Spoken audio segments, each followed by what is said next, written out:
ya misingi, the foundation. Mnamkumbuka tukiongea mambo ya ghorofa, ya kwamba ukitaka kwenda ghorofa ya juu itabidi ukuwe na msingi ambao ni dhabiti. Na ukienda Isili, Boria wananunua maplot za watu.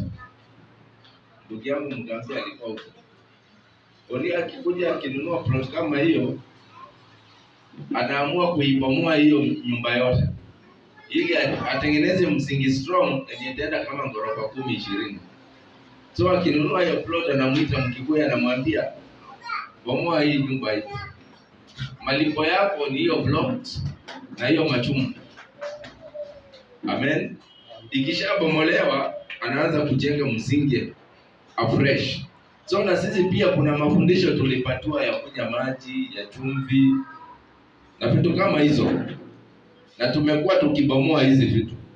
Tukizibomoa polepole. Hii mavitu ya kukula nyama, damu, nini, vitu kama hizo, makimila, ili tujenge msingi ulio dhabiti. Na katika msingi, mnakumbuka Hebrews chapter 6 verse 1 and 3.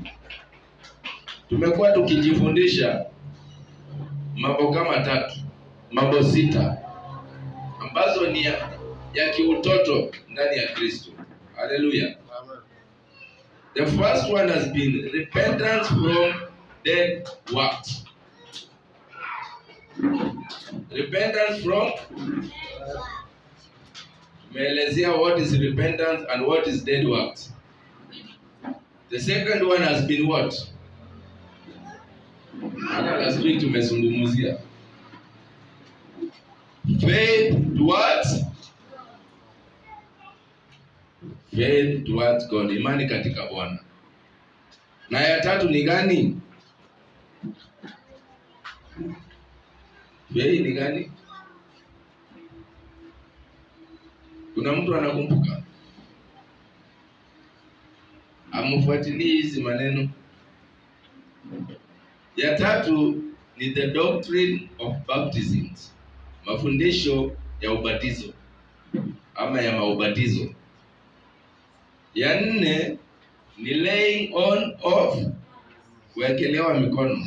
Ukienda kanisani pastor na kuwekelea mikono. Na hiyo ndio tutazungumza leo. Sitazungumza juu ya baptism, the doctrine of baptism. Hiyo tutakuja kuzungumza baadaye. Ya 5 ilikuwa ni gani? Resurrection from the dead, ufufuo ya wafu. Ya mwisho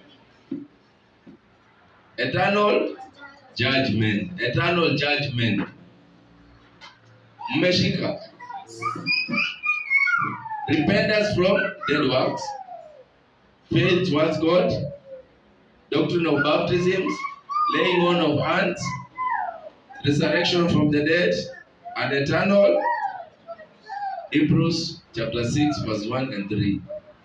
Na mwandishi wa hiyo kitabu akasema if God permits tutaizungumzia hii.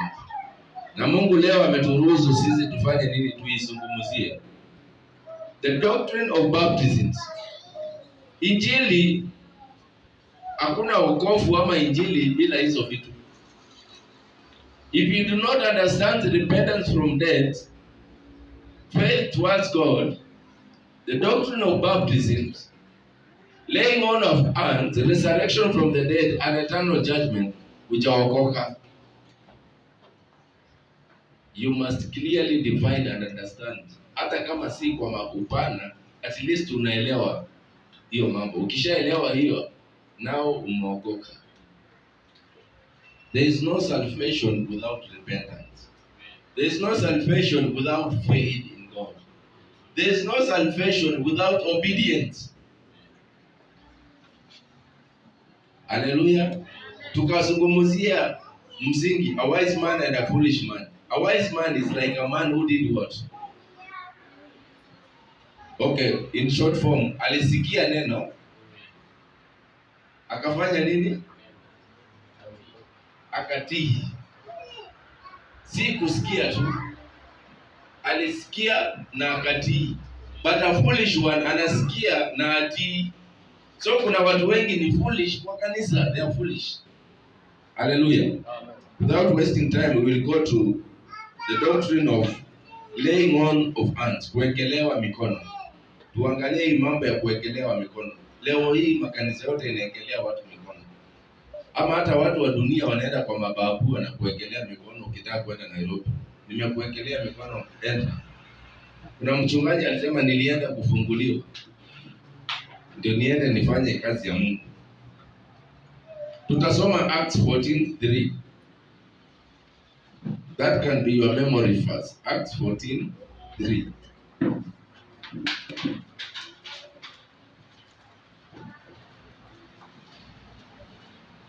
Inasema,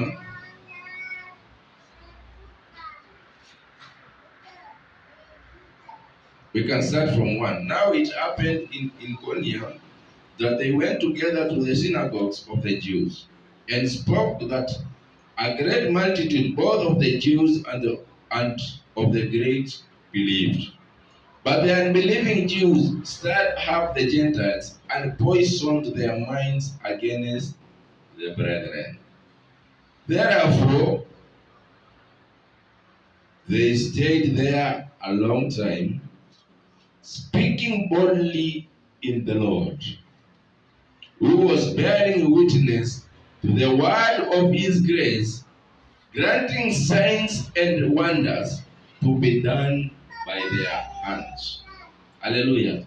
Tumeanza mambo, the laying on of hands. Inasema ya kwamba the Jews walianza kuharibu the Gentiles mawazo. So iliwabidi wakakaa mahali hapo kwa muda mrefu, wakifanya nini? Wakizungumza boldly in the Lord, wakizungumza juu ya Mungu, wakizungumza maandiko na wakishuhudia the words of his grace, neno lake la neema, ama wakizungumza uzuri wa Mungu, jinsi Mungu anafanya kazi. Na Mungu akapeana ishara na maajabu kupitia mikono zao. Kupitia mikono zao yani mikono zao zilifanya maajabu. Signs and wonders. Let's pray. Father, we thank you this afternoon. Thank you for your word that is coming upon us today. Father, I pray that you will bless your word. Bless everyone that is here this afternoon. Bless each and every soul that is hearing this word. Ninaomba Bwana ukawabariki, ukawaneemishe, na hili neno isiwe tu mbegu ambayo imeanguka mahali ambapo haitazaa, lakini ni ombi langu ikazae, ikaanguka katika moyo ulio safi. Bariki kila mmoja aliyoko mahali hapa. Bariki hata neno lako linapotujia. Roho Mtakatifu, tunaomba ukalifuatilia neno hili, ukatende katika maisha yetu. Na baada ya neno hili ukafanya miujiza na maajabu kupitia mikono yetu. Tunakushukuru, tunakuabudu. Kwa jina la Yesu tunaomba na kuamini. Long time, hiyo ni 14:3. Therefore they stayed there long time, speaking boldly in the Lord, who was bearing witness to the word of his grace, granting signs and wonders to be done by their hands. Hallelujah. Amen. You can see the pattern. Inaanza kwa kuzungumza neno. They spoke boldly of the Lord. Wakazungumza neno la Mungu kwa muda mrefu. Kwa sababu hawa watu, they were poisoned. Their mind was poisoned. Walikuwa wanajua wokovu kwa namna tofauti. Leo mawazo ya Wakenya, it is poisoned. Wamekuwa poisoned na mambo ya maji, sadaka ya imani, mambo hii na hile. The people have been poisoned with prophecy. Sijui nitakuonea mambo ya mbinguni. So ilibidi mitume wakae katika Iconium ama hiyo sehemu kwa muda mrefu, wakigeuza mawazo ya watu, changing their mind with the word of God. So what brings the change of mind? It is the word of God. As we hear and hear, unaanza kugeuka kwa vitu zingine, unaanza kuwa na imani tofauti. Unatoka kwa imani ya wanadamu na vitu, unaweka imani kwa Mungu. Hallelujah. Amen. Mwingine aliniuliza, mbona hapa hakuna mambo ya kifo kwa hiyo list? Repentance from dead works ni kukufa. Unakufa mambo ya dunia, unakufa tamaa ya dunia, unaanza hiyo ni repentance, ni kukufa na unaanza kuishi kwa mambo ambayo yaliyo. Inasema repentance from dead works. So unatoka kwa mambo, yani hiyo ni kifo. Unatoka kwa kifo unaenda kwa uhai. Unatoka kwa giza unaenda kwa mwanga. Unatoka from foolishness unaenda to wisdom. That is dead. Amen. And then faith, it is coming out of that.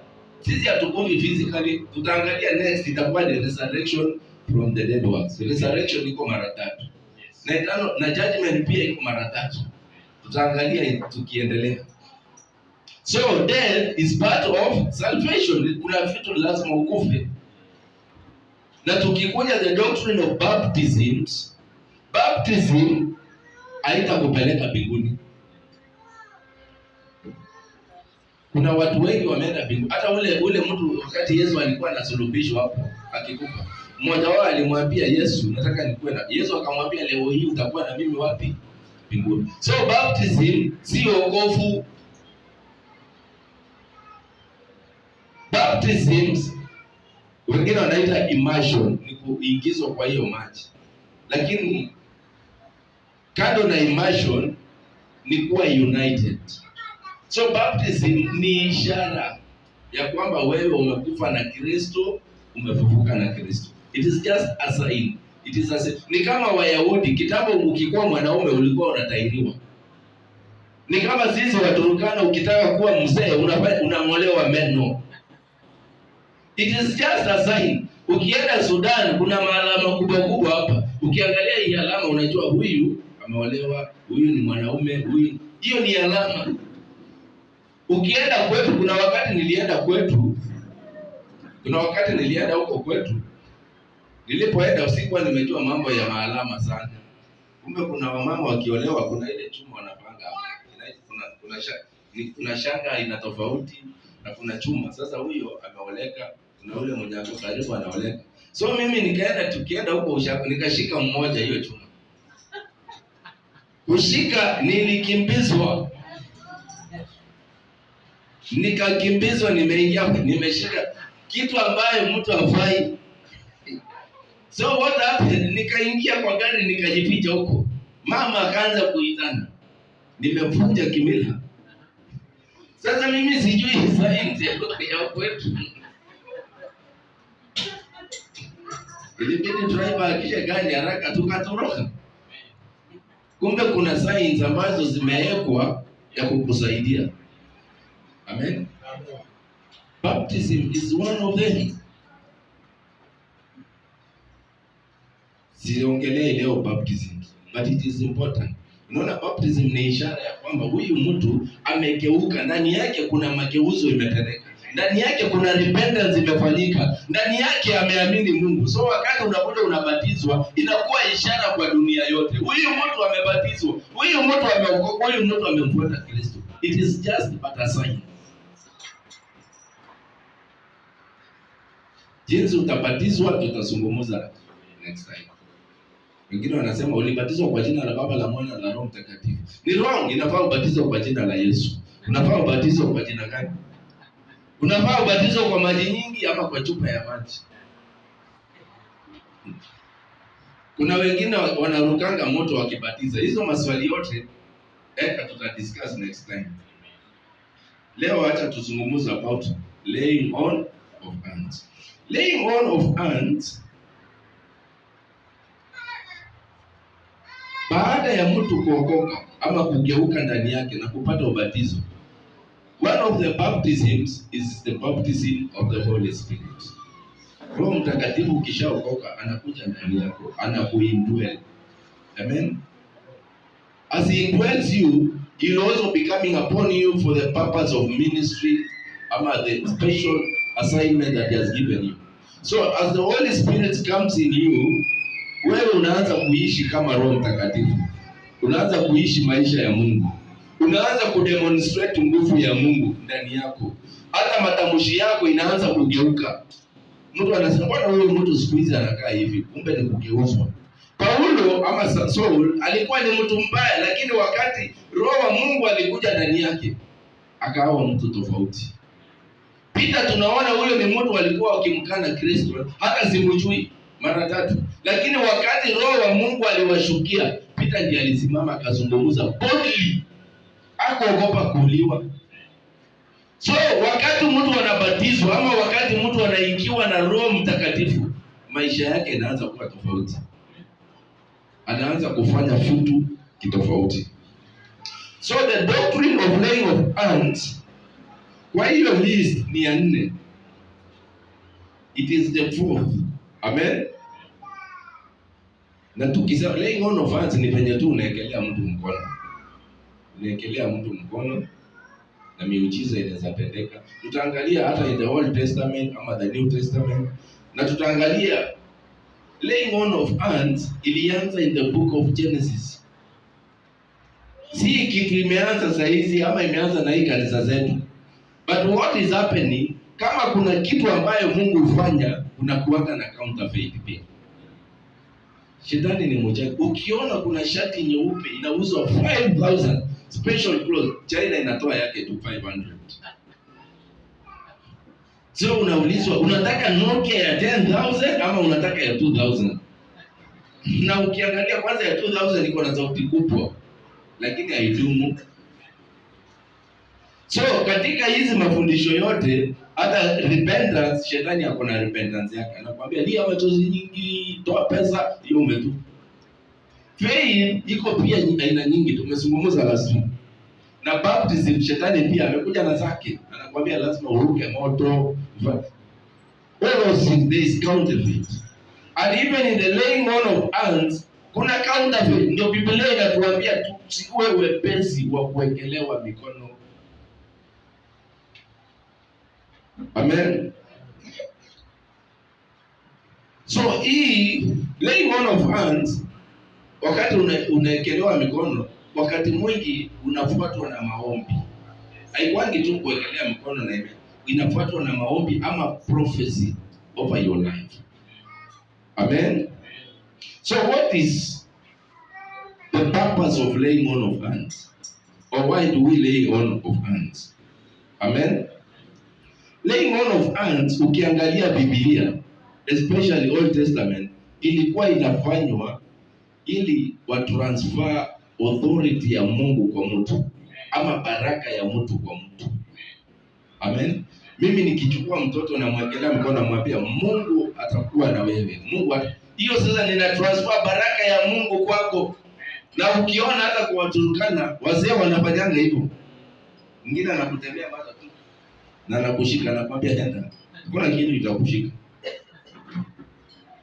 Amen. So na sisi pia hapa katika mambo ya Mungu, unajua wakati in the Garden of Eden mwanadamu alipewa authority na Mungu akamwambia rule over everything, subdue over everything. Lakini mwanadamu akafanya nini? Wakati shetani alifanya dhambi, wakati shetani alitupwa kwetu, akakuja akamdanganya Adamu. Mungu alimwambia nini? Hata ukikula hii kitu utakufa. Hapo utakufa. In fact utakuwa kama yeye. Hebu onje, mwanamke akaona hii kitu ni kazuri, the forbidden fruit. Akakula.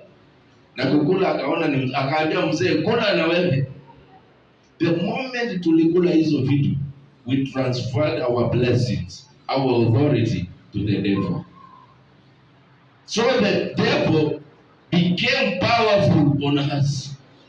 Ndio unaona wakati ukienda kwa mganga ama kwa mchawi, mganga anakuambia leta kuku nyeusi, leta kitu fulani hii. Baada ya kukula hiyo mbuzi ama kumwaga damu, anatamka mambo juu yetu.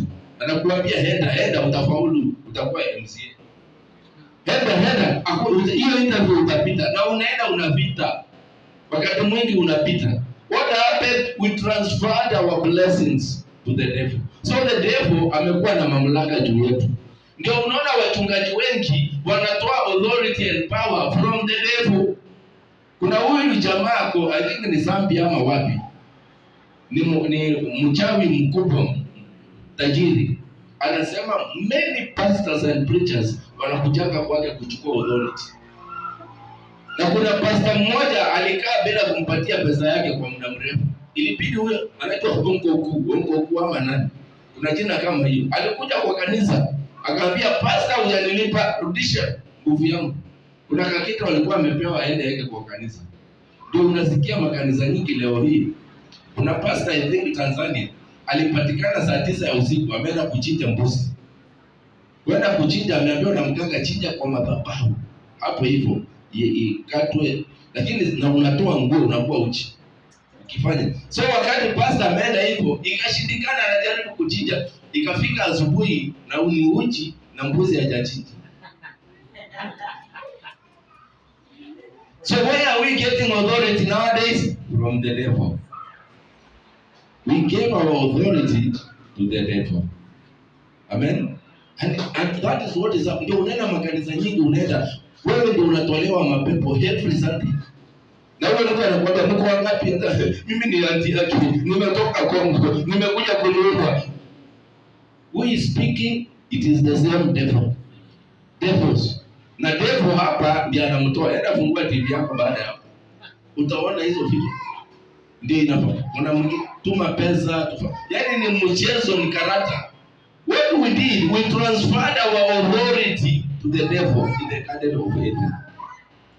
Hallelujah. Sitakuja kuwatisha. But what happened, ndio Kristo akakuja akijua ya kwamba mamlaka yote ilienda. Kristo akakuja akakufa, akatulipia ile deni. Unajua kuna venye hii mamlaka tungetoa kwa shetani. Ilibidi Yesu akuja atukufie, akalipa deni ambayo ilikuwa accused against us ya disobeying God. Akalipa hiyo deni yote. That's why he is called our kings. Na si mtu mwingine anaweza kulipia, ni ndugu yako. Ndio maana Mungu hakuja kama Mungu, alikuja kama mwanadamu, ndiye alipie mwanadamu. Yesu alipolipa hiyo deni akasema msalabani, imekwisha. Imekwisha. Na ilipokwisha tukarudishiwa mamlaka yetu kwa imani. That's why we go before God all the time in the name of Jesus. It is the name of Jesus that has restored us the authority. We don't need to, there is no other name we can access God. It is only in the name of Jesus. Biblia inasema sasa tunaweza inua mikono yetu kwa jina la Kristo na Mungu atatusikia. Tukiomba kwa imani, mgonjwa akiwa hapa, tutasikika. This is the confidence that we have. When we ask in the name of Jesus, He will hear us. That is the confidence. Unahitaji tena kwenda kwa babu ndio uende upite interview. Unahitaji kwenda kwa wazee wa kwenu wakufanyie, wakuchanje ndio watoto wako wasiteseke kwa hii dunia. The authority is back in Jesus' name. Hallelujah. So the purpose of laying on of hands, it is to transfer that authority. So wewe ukiwa ni mtu ambaye hujamkubali Kristo, huenda unaweza transfer mapepo zako kwa watoto wako. You have a legal ground ya kutransfer hiyo. Ndio unaona wazee wana transfer. Huko kwetu watoto wanatajiwa mtu fulani, na ukitajia mtu huyo mtoto anaanza kubehave kama huyo mtu. One way ya mapepo ambazo zimeleta transferring of the authority ama mamlaka ya mapepo ni kupitia majina. Unatajua ule mtu alikufa, mtoto anaanza kubehave kama huyo mtu. Unatajua si shosho yako, mtoto anaanza kuwa mlevi kama shosho. Amen. Na shetani amekama hapo na vitu nyingi na zingine, mambo mengine ambayo inafanya mapepo sikuje kwetu. Tunaambiwa ni mila. Mtu akikufa tunaenda kufanya mila fulani, tunachinjwa, tunakula nyama namna hii. Tukifanya hivyo, ile mapepo ambayo ilikuwa kwa wewe mtu inakuja kwetu. So there are many ways the devil is a schemer.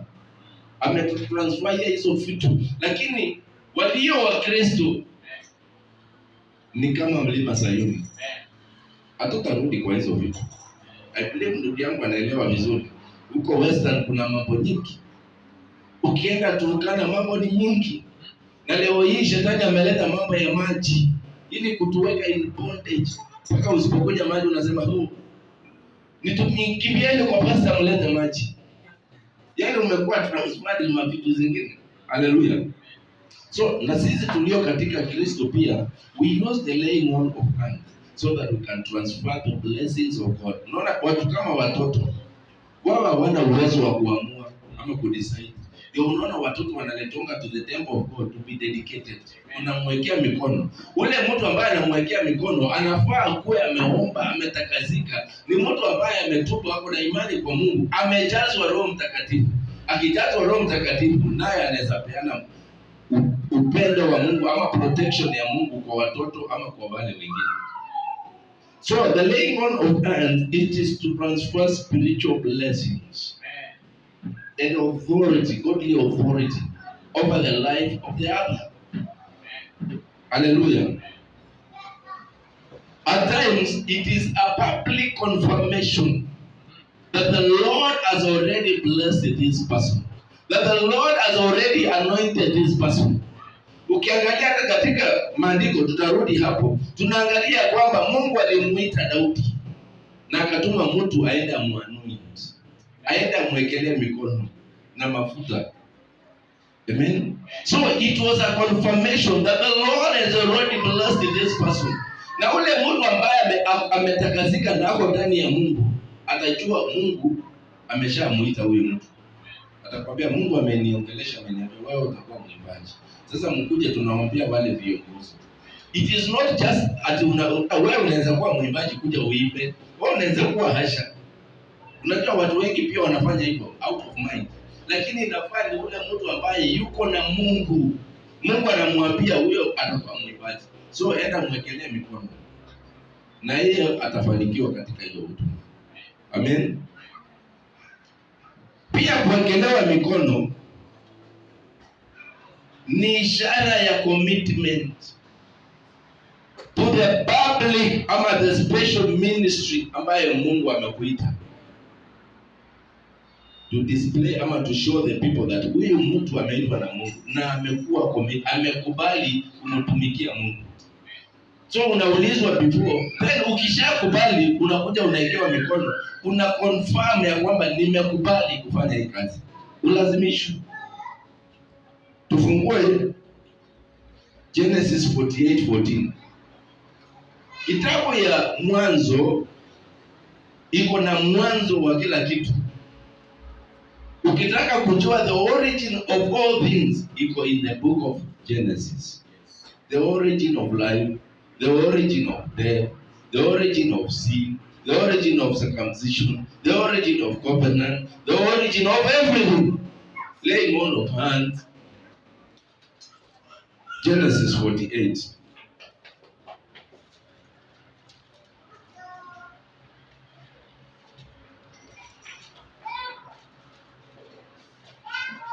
Inasema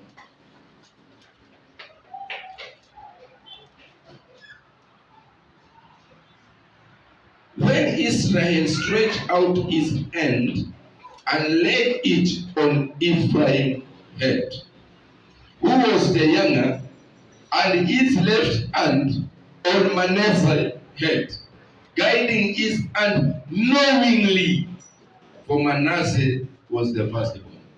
Hallelujah. Baada ya Joseph kutoroka na kwenda huko Misri, kwenda Egypt, alioa from Egypt na akapata watoto. The firstborn was Manasseh. The secondborn was Ephraim. So wakati Jacob alikuja akaenda Egypt, wakakaa na Joseph. So Joseph ilifika wakati alitaka watoto wake wabarikiwe, akawaleta kwa baba. Baba awabariki, awaekelee mikono, atangaze baraka ya Bwana juu ya maisha yao, atangaze protection ya Bwana kwa watoto hao, aprophesy juu ya maisha yao. Alileta to the right hand, akaeka Manasseh huko na akaeka Ephraim the other side. But what happened? Jacob alichukua mkono wake wa kulia akaeka juu ya Ephraim, na akatoa ya kushoto akaeka juu ya Manasseh. as Joseph was expecting, because Manasseh was the firstborn, mkono utaenda kwa nani? Kwa Manasseh, the right hand. Hallelujah. So we can clearly see from the book of Genesis, laying on of hands was started in the book of Genesis. Na hapo hivyo Mungu alikuwa, wakati tulifanya the sin, Mungu akaanza kuwaonyesha the Israelites ya kwamba the first Adam amefanya dhambi, so it will be needed for a second Adam to redeem the Adam. And so God was trying to show them ya kwamba Ephraim the firstborn, the first Adam, atakomboa wanadamu. So we will need the second Adam, the second born, ambaye ni Ephraim. Akachukua mkono wake wa kulia akaenda juu ya Ephraim, akambariki. Amen. So wakati mwingine, Lord not despise the blessings of God. Jacob was a man of God. He was full of the Holy Spirit. Na Mungu akamuonyesha hii mambo penye itakuwa.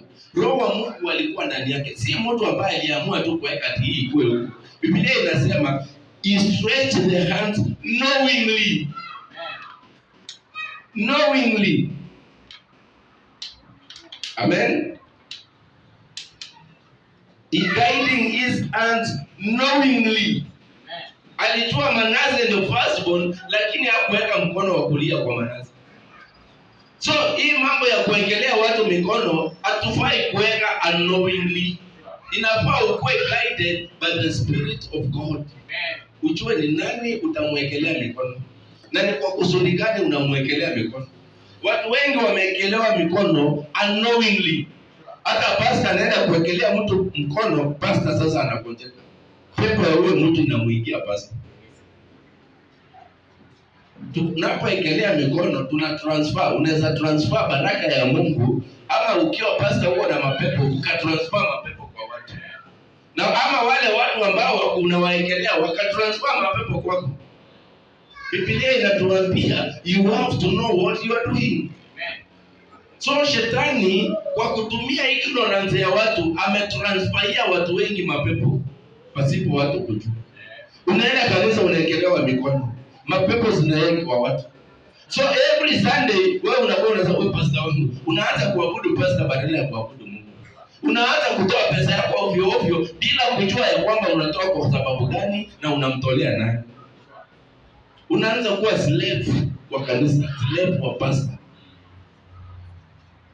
Hallelujah. Amen. So laying on of hands ni kitu muhimu sana. Ikiwa tutabarikiwa, na tukiangalia hapa hivi, God already had blessed Ephraim. So he only needed a confirmation of what will happen. Na wakati mwingi unajua sisi wanadamu unaweza kuwa umebarikiwa lakini hujui sasa itakuwa aje. Unahitaji the second person to come and confirm the message that the Lord has spoken to you. Maybe Mungu amekuita kama mwimbaji, maybe Mungu amekuambia utabarikiwa Nairobi lakini unashindwa. Unakosa kuwa na imani, unakuwa na doubt. So you need the second voice to come and confirm to you. And at times you can be confirmed by the laying on of hands. And as you are laid on of hands, na huyu mtu ambaye amekuwekelea mikono na amejawa na Roho Mtakatifu, ule Roho aliye ndani yake anaanza kufanya mambo ndani yako. Anaanza kukuambia hii ni ukweli.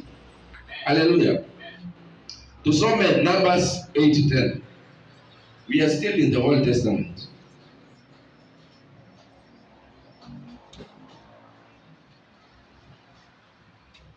8:10 of Numbers. Genesis, Exodus, Leviticus, Numbers. So you shall bring the Levites before the Lord, and the children of Israel shall lay their hands on the Levites. Amen. Inasema, so you shall bring the Levites before the Lord. Utawaleta before the Lord, not before man. Mnasikia hii mambo? And the children of Israel shall lay their hands on the Levites. You will bring the Levites before the Lord. Before the Lord. So kwanza wanajitolea kwa Mungu, si kwa wanadamu. And then they will be laid hands. So the laying on of hands is a confirmation for the office that God has called them. But the Lord has called them in the Levitical priesthood. The Levitical office. So na wewe pia Mungu anaweza kuita ukuwe mwimbaji. First to God. That's why katika uimbaji hatuimbii wanadamu, tunaimbia Mungu. Katika mahubiri hatuhubirii wanadamu, tunahubiria Mungu. Lakini Mungu anainua mtu ambaye atakuwekelea mikono to confirm to those people that you have been called of God. So laying on of hands is a confirmation that the Lord has called you. That the Lord will be with you. Na Mungu akikuita au ng'ang'anange kwa hizi vitu. Ukiwa mwimbaji kama PK unaanza kuimba, unajua mimi naweza fikiria niimbe gani nini. Lakini kuna mtu akipetua microphone anaanza kuimba naturally. Ang'ang'ani. Kuna mtu akiambia wewe ndio utahubiri, ang'ang'ani, iko ndani ya nyama yake. Ni Mungu alimuita. Lakini kuna watu wengi wanang'ang'ana, hawakuitwa. Ama waliekelewa. Ndio unaona mimi nasemanga nowadays ordination ni empty hands laid on empty heads. Why do I say so? Watu wengi hawajaitwa na Mungu, na wale wanaekelea watu mikono hawajatumwa na Mungu. So inafaa before uende uwekelee mtu mikono, Mungu akuwe ameita huyo mtu. Second, Mungu ndiye amekutuma umwekelee. Mungu alikutuma ukiwa wapi? Amen. Numbers 27.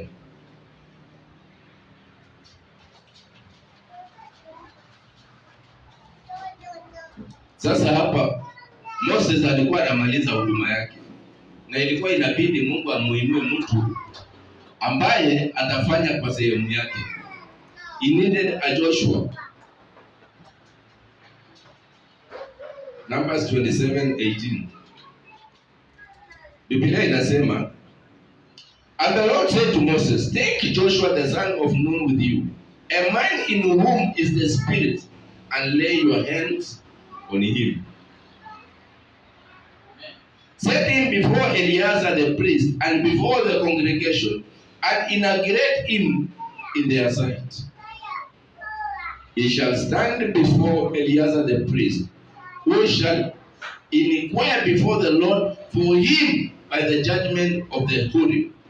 At his word they shall go out, and at his word they shall come in, and all the children of Israel with him, all the congregation. 22. So Moses did as the Lord commanded him. He took Joshua and set before Eleazar the priest and before all the congregation, and he laid his hands on him and inaugurated him, ordained him, just as the Lord commanded by the hands of Moses. So Biblia inasema Moses wakati wake wa huduma unakwisha. Mungu akamwambia chukua nani? Joshua the son of nani ama Nun, fanya utapronounce. Mwenda mweke mbele ya nani? Ya Eleazar the priest. And Eleazar will inquire from the Lord ya kwamba huyu mtu ndiye atachukua ofisi ama sio yeye. So the first thing before uwekelewe mikono, it is the inquiry from the Lord. It is a confirmation that the Lord has called you. Wakisha confirm Mungu amekuita, nayo Moses akuwekelea mikono. Na akisha kuwekelea mikono, Biblia inasema he shall call him.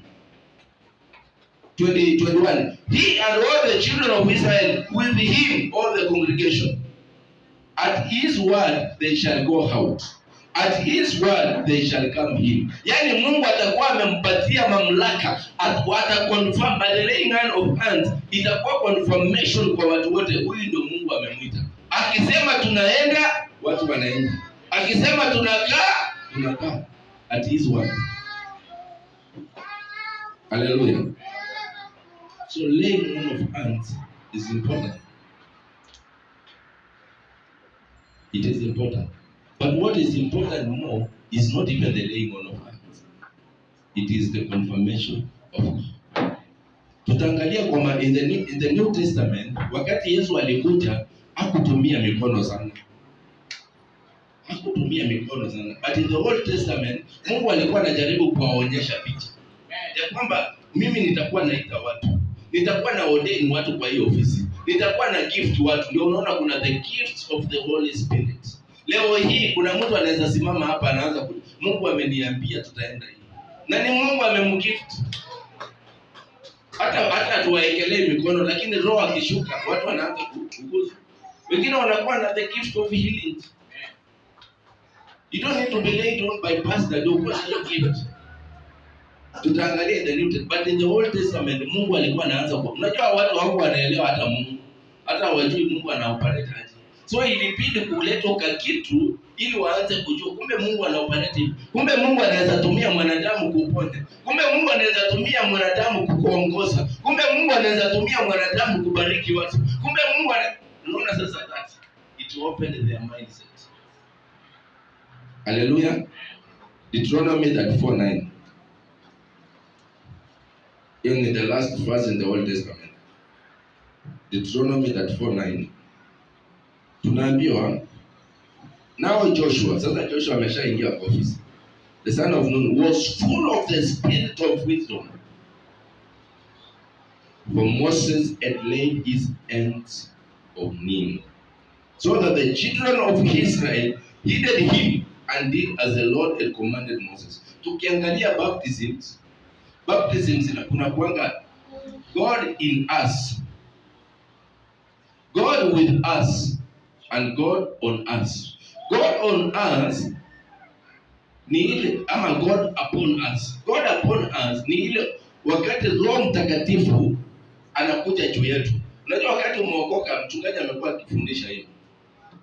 God alongside us ni wakati ule mtu ambaye hajaokoka. Wakati tunaenda tunawahubiria, Roho Mtakatifu anachukuanga hii maandiko, anaenda kumshawishi naye. Kubali hiyo maandiko. Kubali hii mambo umeambiwa. Ukikubali Yesu atakuponya. Mungu atakuinua, atakugeuza. So Mungu sio sisi ndio tunafanyanga the biggest part. Sisi ni kwenda kuwaeleza tu habari neno. Lakini mwenye kuokoa ni nani? Ni Mungu. Anaanza kukupatia. Amini hiyo neno. Amini hiyo mafundisho. Kubali hiyo kitu kwa moyo wako. Kubali hiyo vipawa. Unaanza kuwa na hiyo nini? Na hiyo imani. So huyo ni Mungu alongside us. Ama the Spirit of God alongside us. But there is God in us. Ama the Spirit indwelling. Hiyo ni wakati tumeokoka sasa, tumemkubali, anakuja anaishi ndani yetu. But you can be dormant. Mungu ako ndani yako lakini hata una impact. Hata una kanisa kuhubiri watu. So you need the empowerment ama the power of God upon you.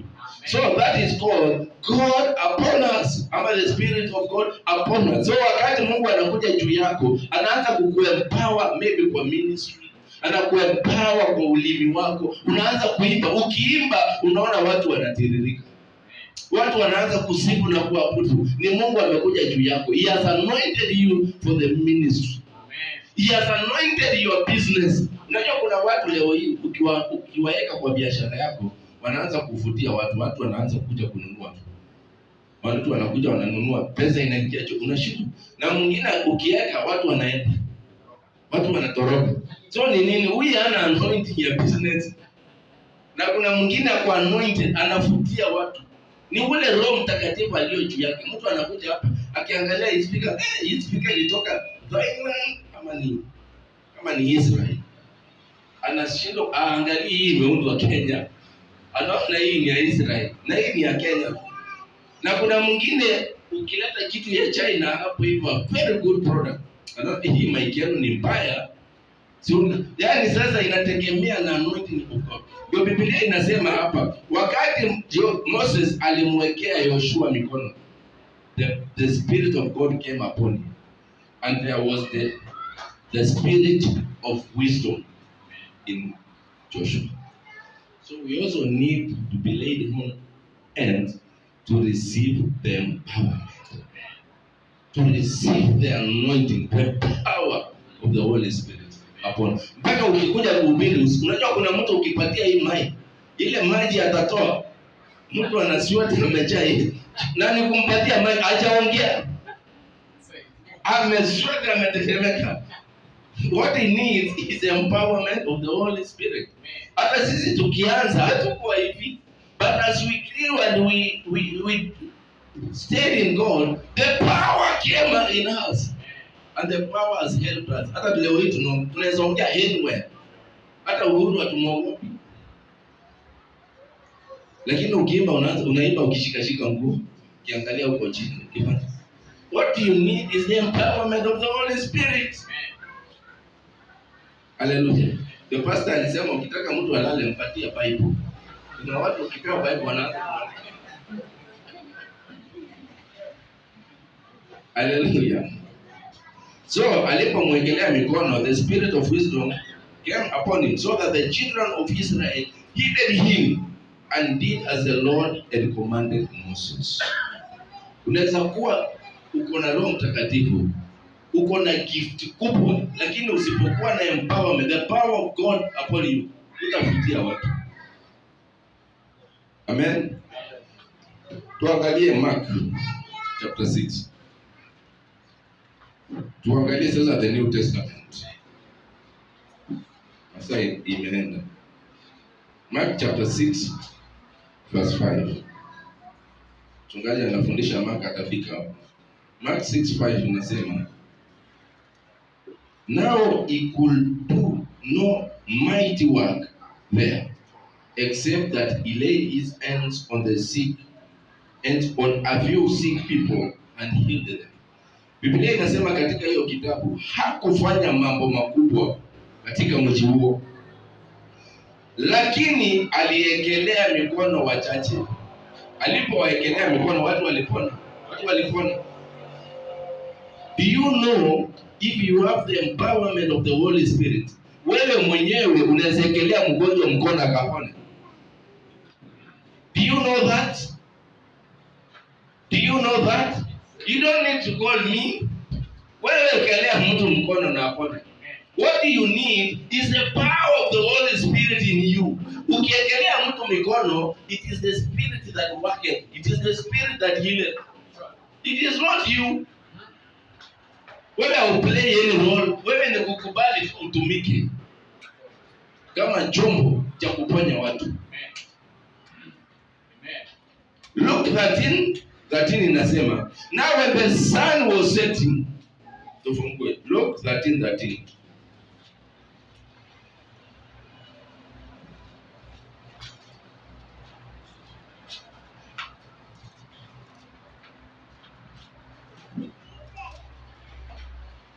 New King James inasema, and he laid his hands on her, and immediately she was made straight and glorified who? God. Hallelujah. And he laid his hands on her, and immediately she was made straight and glorified God. 440, the same book of Luke. 440, Luke 440. Inasema, when the sun was setting, all those who had any that were sick with serious diseases brought them to him, and he laid his hands on every one of them and healed them. Yesu hakukosea. Walileta wagonjwa kwake akawaekelea mikono. Mbona leo hii mikono yetu haifanyi kazi? Can you ask yourself that question? Mbona mikono yetu unaekelea mtu afanye? Mbona hii mkono imekataa kazi? Amen. Na tunaambiwa kwa maandiko, ishara hizi zitatufuata. Mark 16. Ishara zitawafuata. 16:17. And these signs will follow those who believe. In my name they shall cast out demons. In my name, in the name of Jesus. It is not you casting demons. It is the name of Jesus. It is the authority of Jesus. It is the power of Jesus. Ukishakuwa na nguvu ya Kristo, you don't need anything to say about. Ukikuja hapa Biblia inasema hata kwa sababu watu walikuwa wengi, ati Mungu alitumia hata shadows ya kina Peter kuponya wagonjwa. The shadows. Shadow kivuli. Jiulize kivuli yako imaiponya nani? In my name they shall cast out demons. They will speak with new tongues. They will take up serpents, nyoka. And if they drink any deadly poison, upatiwe poison, it will by no means hurt them. They will lay hands on the sick and they will recover. Wataekelea mikono wagonjwa na watapona. Sio ni neno inasema, ama hii neno ni uongo? Mungu alitudanganya, alitujenga hapa, ama ni ukweli? They will, for those who believe, these signs will follow them. Do you have that faith? Faith comes by hearing and hearing by the word of God. And as you hear, usikue tu ati theory. Unaitoa kwa akili, inakuwa in your spirit. That is what we say. And you walk in that faith. Hallelujah. Amen. Let me testify. Siku moja nikiwa huko nyumbani Lodwar, kuna mama, wakati nilibatizwa Disemba, ilikuwa ni mwaka gani? Ilikuwa ni Christmas. Kuna mama mmoja alitupeleka PAG tukabatizwa kwa maji mengi. Tulipobatizwa akatualika kwake. Hatukwenda nyumbani. Tukakula machakula huko na nini. Baby wale wanawajua, anaitwa Cecilia. Tukakaa huko, tukawa marafiki. Na tulianza hata fellowship huko. Baada ya muda mrefu huyu mama aligonjeka. Mzee alikuwa Mkamba, sasa yeye ameacha mzee. Mzee akamfanyia mafitu zake. Mama akaanza kugonjeka. Tulipokuja kwake tukapata amewekewa mavitu kubwa hapa, hawezi tembea, hawezi fanya nini. Tulikuwa na huyu ndugu yangu anaitwa, tunamuitanga Esepasa ama Joshua. Na huyo jamaa anakuanga na the gift of the word of knowledge. Yeye anakuanga lakini hana the gift of wisdom. Hiyo hana. So mimi ndio namsaidianga the gift of wisdom. Yeah, ana operate in the gift of the word of knowledge. The word of knowledge ni Mungu kuonyesha mambo ya mtu. See, sentence, not sentence of knowledge, but the word of knowledge. So tukiwa huko tukapata huyu mama amegonjeka. Tuliomba hapo. The next day huyo mama akatolewa hapo. Akatransferiwa. So what happened? Tulikuwa tukienda huko, before tuombe tunasoma maandiko. Tuna explain maandiko.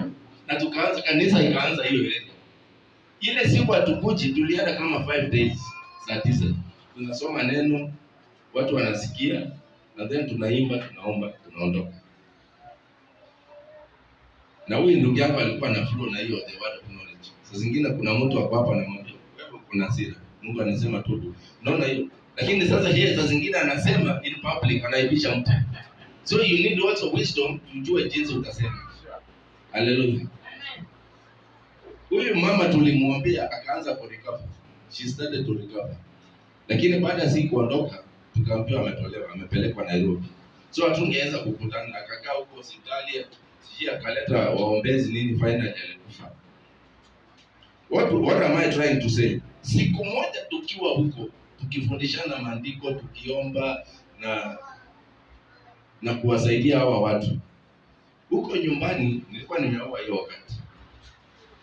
Mke wangu hizo mapepo zikatoka huko mahali tuko, zikamwendea. Immediately akagonjeka.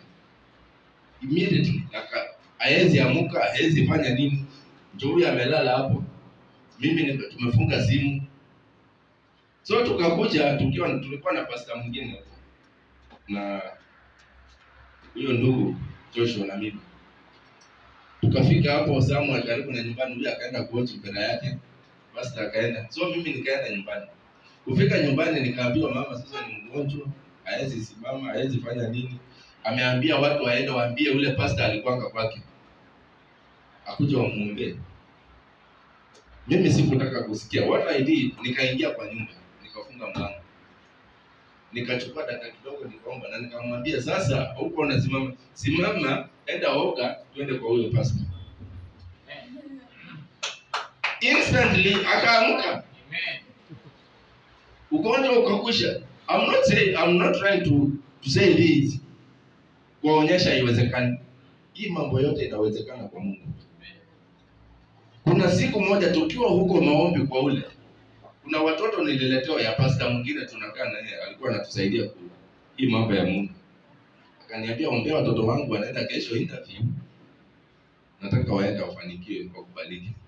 Nikasema ni sawa, acha tuombe, watafanya nini? Watapata. Tukaomba. Tulipomaliza kuomba, ule mkubwa akakuja akaanza kuongea mbaya juu yetu.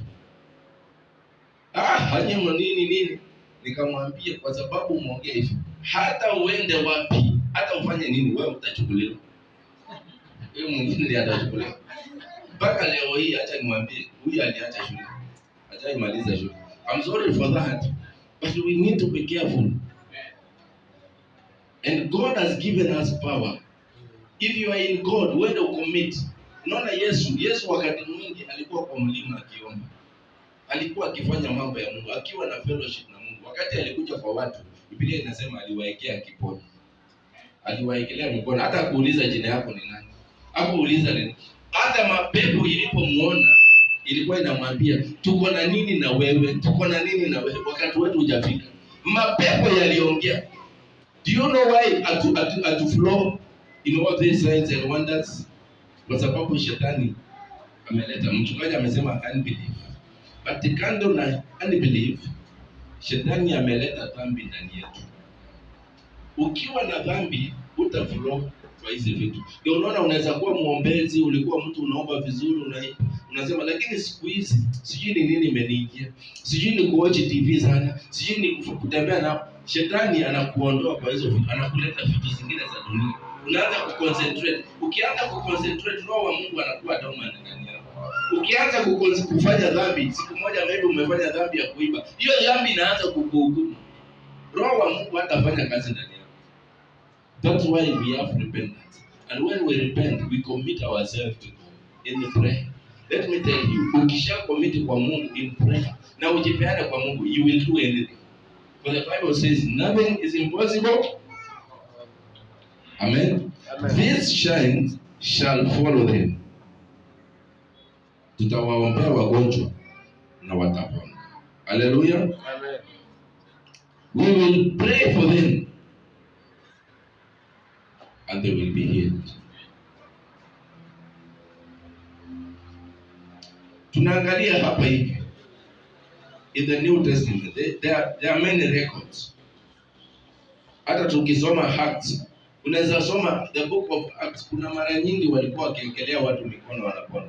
Maybe you can read Acts 28:8. Biblia inasema hata Mungu alifanya miujiza mingi kwa mikono ya Paulo. By the hands of the apostles, many signs and wonders were done among people. By the hands. Kwani Peter hakuzaliwa kama sisi?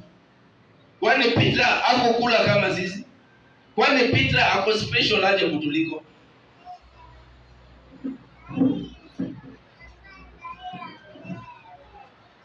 Amen. Hallelujah. Nilikuwa nasema tusome Acts 28:8. Nasema, and it came to pass that the father of Publius lay sick for a fever and a bloody flush, to whom Paul entered and prayed and laid hands on him and healed him. Paulo akaingia akaomba na akamwekelea mikono akamponya. So ugonjwa unatii ule Mungu aliye ndani yetu. Unatii Mungu ndani yetu. Tuko na nguvu na mamlaka. Biblia inasema in Ephesians, God has blessed us with all spiritual blessings in the heavenly realms. It is only upon us to transform our minds, to align ourselves with that blessings. Tukisha align hiyo, hata unaweza ambia mvua isinyeshe. You can tell it. Do you know you have that power? Yeah. That power has come back to us through Jesus Christ. Hallelujah. Amen. We have the power. But be careful. Laying on of hands ilikuwa ni kutufundisha tu. It is one of the way. Unajua what is important is not laying on of hands. Hata mapepo zinaweza ekelea watu mikono. But what are we doing? Ukiwa na Mungu ndani yako, ndio sasa una transfer kenye uko naye. Mtu atransfer ingi kenye uko naye. Mtu anapeana kenye uko naye. Mtu akikuja kufundisha hapa hivi asome hiyo Mark 15:6. Then the soldiers laid him away into the hall. Anasema Mungu atakupeleka kando. No, he will preach what is inside him. In any scripture atahubiri maandiko yake. Mungu ameniambia leo anakupeleka kwa njia yako. But in truth, that is not what